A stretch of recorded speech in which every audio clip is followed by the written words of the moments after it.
Hi, I'm Mike Hudson, Director of the Museum at the American Printing House for the Blind.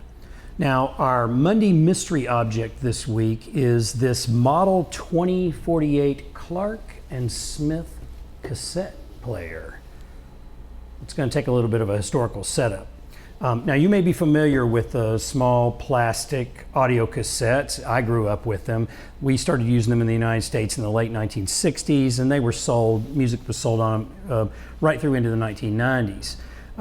But that cassette form is not the only cassette form that was out there. So right after World War II, a guy named Alex Smith and John Clark in Great Britain came up with a cassette machine that used a cassette like this. It's made out of some kind of a gold painted metal, probably weighs about, 4 or 5 pounds, and is easily 10 inches by 8 inches by 3 inches. Big, heavy cassette. But in Great Britain and in Canada, in their talking book programs, talking books, audiobooks for people that were blind were actually distributed on these Clark and Smith cassettes.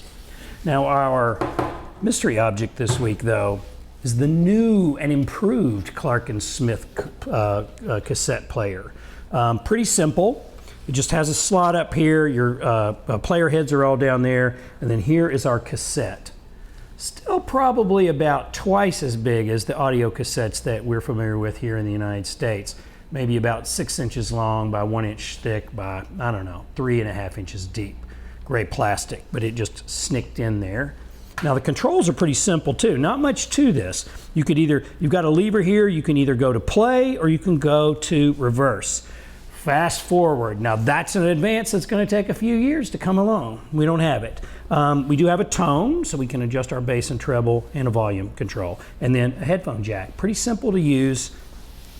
The Clark and Smith Model 2048 Tapette. Now that's an advance.